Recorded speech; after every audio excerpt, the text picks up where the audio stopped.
obtenir une confirmation sur la pertinence de ces opérations aller vers et sur leur efficacité. Pertinentes, elles le sont à l'évidence puisqu'elles répondent à des besoins.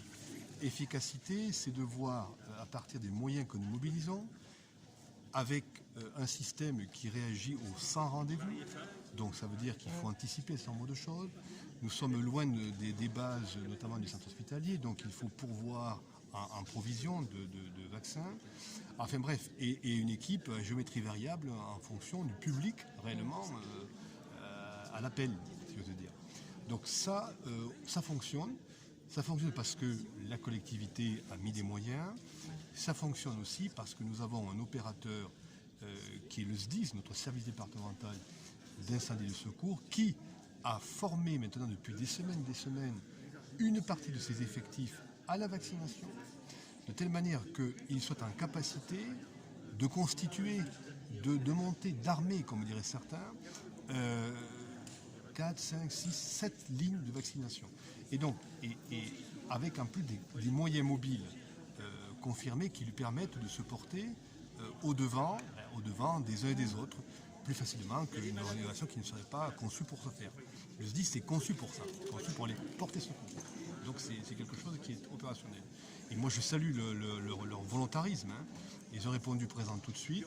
Et avec le président Peduzzi, nous ne pouvons que saluer évidemment cette capacité à se mobiliser en plus de leur mission habituelle, parce que quand ils sont là, ben, ils ne sont pas ailleurs. Hein. Ça veut dire que certains de leurs collègues vont prendre le relais des tours de garde ou autres pour qu'eux puissent persister à la vaccination. Donc c'est un bel effort de solidarité avec tous nos professionnels et tous nos volontaires, et y compris des volontaires associatifs qui viennent à l'appui de l'action et de l'appel des élus. Ouais. Est-ce que vous avez déjà en projet d'autres centres éphémères dans les prochains jours, prochaines semaines? Oui, alors nous avons en fait une quinzaine de centres de vaccination dans le département. 7 sont des centres qu'on peut qualifier de pérennes. 8 sont des centres à géométrie variable. On peut les appeler comme ça. Et puis il y a toute une série d'opérations dites aller vers, comme vous voyez aujourd'hui, qui consistent en fait à projeter sur le terrain, en plus de l'activité des centres, des modules de vaccination. Alors ces modules de vaccination, ils reposent tantôt, comme c'est le cas aujourd'hui, sur les forces des sapeurs-pompiers, du SDIS, tantôt ils reposent sur des capacités d'association à agir, renforcées par des médecins retraités parfois, souvent même, qui se mettent à disposition de l'action publique, ou par des infirmiers également retraités. Enfin, donc, il y a un collectif de circonstances qui se constitue dans une démarche de solidarité. Et ces opérations-là, nous allons les intensifier dans les toutes prochaines semaines pour pouvoir répondre à ce besoin, à ce surcroît complémentaire de vaccination, notamment généré par le raccourcissement des délais nécessaires pour obtenir le 3e rappel.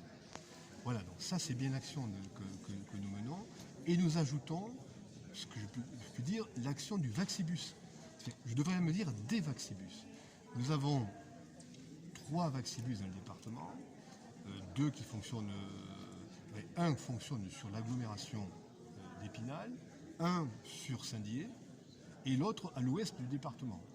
Donc on va les réinterroger très vite maintenant dans leur capacité à persister dans cette offre complémentaire, ce qui nous permet de répondre finalement à un nombre de situations de proximité. Le Vaccibus, vous voyez, il peut se porter comme aujourd'hui à une action organisée en proximité avec peu de préavis, comme il peut aussi proposer un stand de vaccination au moyen du bus en appui ou à côté d'un marché très fréquenté, par exemple ici.